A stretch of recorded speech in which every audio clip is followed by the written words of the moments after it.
Good morning. My name is Tony Rivero. I'm the Vice Mayor in the City of Peoria. I'm also the President of United Peoria Foundation, who is organizing these events. Before I start, I would like to recognize our elected officials who are present here today, starting with Councilmember Ron Ames from the City of Peoria. Also in attendance, Councilmember Carlo Leone. I don't want to miss anyone. Do we have any other elected officials present? Okay, guess not. Well, on behalf of the United Peoria Foundation, I would like to thank Mr. Fox and other participants for devoting their time this morning to discussing economic opportunities which Arizona and Mexico share. Arizona has 360 miles of common border with our sister state, Sonora. Together, we occupy a geostrategic position which gives us access to potential major seaport and highway and rail systems which reach down into southern Mexico and beyond Central and South America, up to Canada and across the United States from California to the East Coast. Through the North American Free Trade Agreement, we have created new and large markets for products made in both of our countries. And in the process, we have developed new jobs and higher standard of living both north and south of the border. For Arizona, this relationship has made Mexico our #1 export market, accounting for over 34% of all Arizona exports, and involving over 8,000 Arizona businesses and countless employees. Tourism, construction, computers, and mining equipment all have prospered by our relationship with Mexico. Now, as Mexico is pushing towards with new economic reforms in the oil industry, tax structure, and education, we in Arizona need to lend support for visions to our neighbors in the South. We need to seize the new opportunities which are emerging for both countries. Now is not the time to focus on the past. It is time to initiate new openings, such as a new and strong commercial and cultural mission stationed permanently in Mexico City and perhaps elsewhere in Mexico. It is time to begin new educational programs which encompass internships, binational education programs in our state universities. Partnered together, we can raise the standard of living for our people, create new jobs on both sides of the border, and foster new ideas and understandings which makes us a cultural and intellectual richer people. Let us not be afraid of the future and new ideas, but instead seize the opportunities of the moment in time and move together boldly towards the future. Lastly, last year, when I introduced President Fox, I suggested that comprehensive immigration reform was needed to encourage better economic relations between our two countries. Since that time, we have made great progress in the effort for meaningful immigration reform. President Fox knows well of the great economic opportunity that exists between Mexico and the U.S. and how we will be enhanced by an immigration bill. And before I end, I don't think they receive enough credit, but I want to give the thanks and praise to both of our U.S. senators, Senator McCain and Senator Flake, for taking the lead on this fight. We now have to convince our friends in the U.S. House of Representatives. I can only hope that the President's visits here today demonstrates to our members of Congress that we desperately need positive action on this critical issue. I would like to introduce someone I consider a friend, the former President of Mexico. Vicente Fox was born in Mexico City, the second of 9 children, fruit of the marriage between Jose Luis Fox, a farm trader, and Doña Mercedes Quesada. In 1964, he joined the firm Coca-Cola de Mexico as a route supervisor. From aboard his delivery truck, he had the opportunity to get to know virtually every nook and cranny of the country. His performance in his work allowed him to rise through the ranks until he eventually became regional CEO of the company for Mexico and Latin America, the youngest person to hold such a position in the firm. In 1991, he ran for governor of the state of Guanajuato. In 1995, he ran again, this time in a special election for governor, which he won by a significant majority. On July 2nd, of 2000, Vicente Fox was victorious in the presidential election and at the same day declared his commitment to form a government that is plural, honest, and capable. A government that includes the very best for the country's citizens.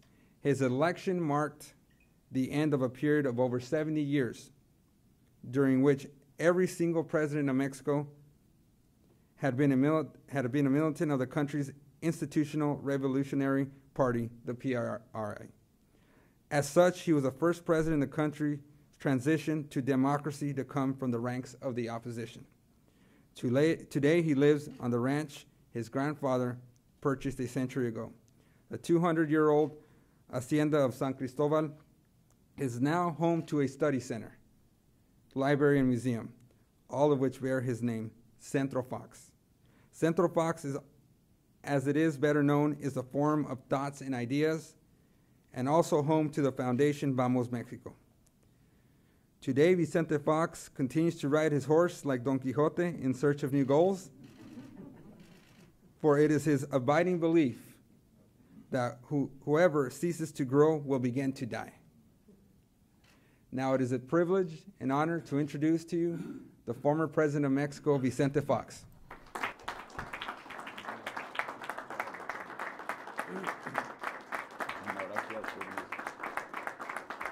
Gracias. Muchísimas gracias, muchísimas gracias. Thanks. Thank you very much. And congratulations for this gift you gave us this morning, Cindy, Marta. And I hope we will do so tonight, Rosario. And gifts, that's something that we all have. We were created together with a lot of gifts that we carry within, that we have in our person. Gifts that are there to share. Gifts that we can all give to others. Gifts that will bring happiness to our heart. And that's what we're receiving today on this constant all-day dialogue that Tony prepared for us and that we are enjoying every minute and every second. Pretty difficult to put together all the issues that we have dealt with in just a couple of hours. Maybe mind mapping this new technology and strategy of putting together in one piece of paper a drawing that shows us how things can be linked and connected. And at the very end, find the core or the problems and the amount of the opportunities that we have. This long, long relationship with Mexico and United States has gone through very difficult times, has gone through very productive and positive accomplishments. And today, I think that we have to stop on the road and see where we're doing well, what is moving too slow, and what has obstacles. When I see the border, and I see the trading of $750 billion US dollars trading in a year's time between Mexico and United States, it's incredible, the efficiency, the technology, the improvement, the dynamics on which is being done. That trade balance is the largest worldwide. We buy from this nation over $350 billion US dollars, which means hundreds of thousands, if not millions, of jobs to these nations, to American citizens. And we sell to this nation 350 billion US dollars worth of products, services that come from Mexico. That mean millions of jobs, quality jobs that have been built in Mexico through this virtuous trading capacity that we have developed.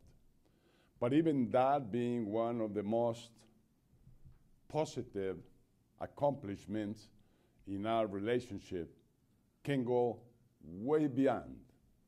There is no limit of what we can do further and beyond NAFTA. NAFTA needs to be reshaped. NAFTA needs to be brought back to the dynamic that it had at the very beginning. In a way, it seems to be a mature project that is not moving with the dynamism that it moved at the beginning. It's time to come back, to reinvent, to reshape our partnership agreement. The threat is on the east.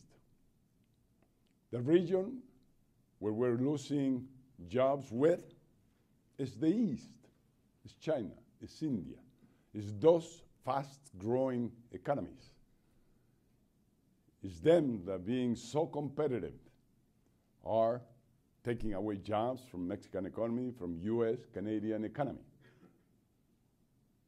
So the threat is there, and what we need is to understand, review the facts under which the basic foundations on which we had the vision to put NAFTA together. And if we review that, we will see a whole lot of new opportunities to keep on that process, bringing quality of life to our communities. But when I see that border and I then move from products and services to people, that 1 million people that crosses that border every day, I don't see the same efficiency, the same quality, the same results. And that's where we find a lot of problems that if we have the capacity to remove, then we're going to be having much better future in our partnership. Problems like the one dealt with Cindy and Martha this morning. It's not only sex, women, girls, trafficking, but it's also trafficking labor, trafficking those that have and share with this nation the America's dream. America's dream. It's not the dream only of this nation and its wonderful people. It's the dream of all the Americas. It's the dream that Martha and I lived yesterday in Guatemala with 10 former presidents, with the actual president, and with a community of 2,000 leaders of Guatemala discussing how that future can be brighter, how we can build that better world as we have discussed this morning. And so the word is spreading out. The meetings are going everywhere. The search for solutions, the search for actions is on the move everywhere, fortunately. So we must be very optimistic about this future in all of our continent. So we have to work on those key crucial issues. And here one very strategic part of solution has to do with migration. Migration is a key strategic positive asset to all nations. It nourishes the capacity and the energy and the dynamism of a nation. What better example than this nation? built by migrants all along. Everybody sitting in this room, sooner or later, looking backwards, has a migrant origin, either in Europe, in Africa, in Asia, in Latin America. So this nation has to have the wisdom, the vision to deal with this strategic issue as an example to the rest of the world. Because migration flows are everywhere, very intense and intensifying more and more. On one side, those that move looking for better opportunities, or those who move out where problems are very tough, or just move to learn, to share, and to meet with other people in different regions of the world. I sometimes don't understand why, being so positive, we had taken the decision to build a wall. I mean, in globalization, when the globe is a small village, we build walls like the Chinese built their wall against their enemies, the Mongols. And they learned that walls don't work. And then Berlin. They built a wall against freedom, trying to retain people within and not letting them out. And that wall didn't work against freedom. So we must be building bridges. And this is what we're doing today, the whole of the day, building bridges. How we can do better.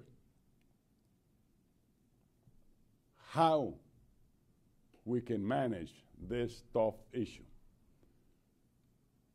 10 years ago, John was in Mexico, together with Ted Kennedy, a Democrat and a Republican, meeting with a rancher that became president in Mexico. And the three of us working with a commitment that a migration reform would come out that year. And a few months in advance, President Bush was, for the first time, first in Mexico, then in Canada, when he inaugurated his administration. A day and a half we invested in building a sound migration reform. Everything was excitement. But the obstacles came, September the 11th, that very sad day that should never, ever repeat again. But being a sad day, we don't have to live with that image in that situation the rest of our lives. And we would not have to sacrifice the future just thinking on fear. Because in a way, it's what September the 11th brought to this nation, fear. And maybe that's why the wall was built. And maybe that's why we have delayed solving the problem of migration, thinking that migrants could be part of the threat that came from that day. So, strategy. Leaders commit. The real sophisticated part of a leader, it's not just discussing things. It's not just planning. It's not just holding dialogues. It's making things happen. And the time has come that we have to make things happen. As Cindy in this great state is working in advance the Super Bowl, and you decided to take that flag so that you have a D-Day where you have to have things solved. And what we don't have in migration is a D-Day, Dia D, which solved the problem of Europe of the Second World War. D-Day. It's key that we put a limit to our discussions, to our planning, to our dialogues, to our meetings, and we take action. And I think that D-Day is now here. We have to renew, reshape NAFTA. We have to renew, reshape our migration policies, public policies.